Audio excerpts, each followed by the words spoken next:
Assalamualaikum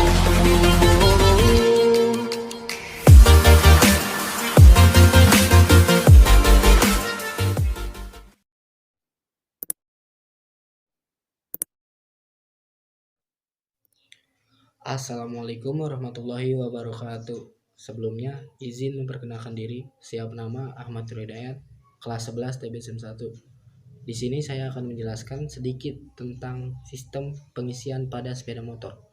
Oke, tanpa banyak basa-basi, langsung saja ke penjelasannya. Let's go. Oke, yang pertama, sistem pengisian sepeda motor. Pengertian, diagram, dan cara kerja. Pengertian sistem pengisian. Sistem pengisian adalah sebuah rangkaian mekatronika yang berfungsi untuk melakukan suplai energi listrik menuju baterai agar kebutuhan akan kelistrikan bodi atau mesin dapat dipenuhi. Charging system memanfaatkan putaran engkol untuk menciptakan energi listrik. Sehingga apabila diterjemahkan, sistem pengisian bekerja untuk mengubah sebagian putaran engkol menjadi energi listrik.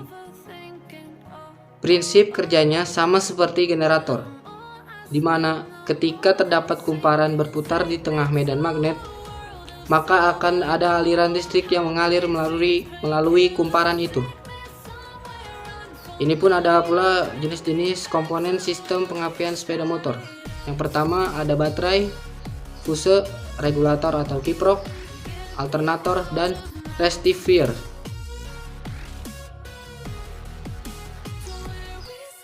Cara kerja sistem sepeda motor. Ketika kunci kontak berada ke posisi on, arus mengalir dari baterai menuju alternator. Di alam alternator, arus listrik akan melewati kumparan stator, sehingga terjadilah kemagnetan di dalam alternator. Saat mesin berputar, poros engkol juga akan berputar. Putaran Kranz-Half akan memutar pulai alternator, sehingga kumparan rator atau armature pada alternator berputar. Disinilah energi listrik tercipta. Listrik dapat tercipta karena terdapat kumparan yang memotong garis gaya magnet. Akibatnya, alternator akan tercipta perpindahan elektron antara medan magnet dan kumparan. Perpindahan elektron ini akan menimbulkan beda potensial listrik dan akhirnya ditimbulkan aliran listrik. Output dari alternator umumnya bersifat bolak-balik atau AC. Untuk itu, sebelum listrik keluar dari alternator, disearahkan terlebih dahulu oleh rectifier atau kumparan dioda yang terletak di dalam alternator, sehingga hasil output sudah bersifat searah atau DC. Kita tahu bahwa putaran mesin itu berubah-ubah.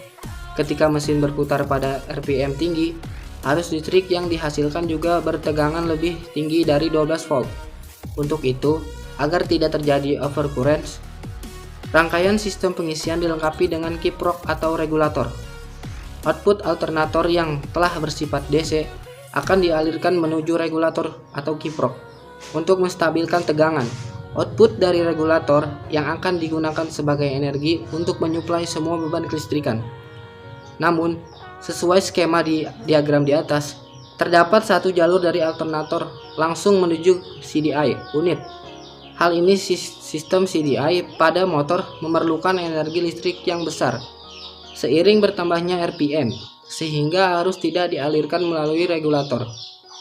Mungkin itu sekilas tentang pengertian sistem pengisian sepeda motor. Semoga dapat menambah wawasan otomotif kita. Oke, mungkin itu saja yang bisa saya sampaikan. Kurang lebihnya mohon maaf apabila ada salah-salah kata. Saya mohon maaf. Ya mungkin saya juga masih belajar. Ya masih belepotan dong ngomongnya gitu. Oke, wassalamualaikum warahmatullahi wabarakatuh.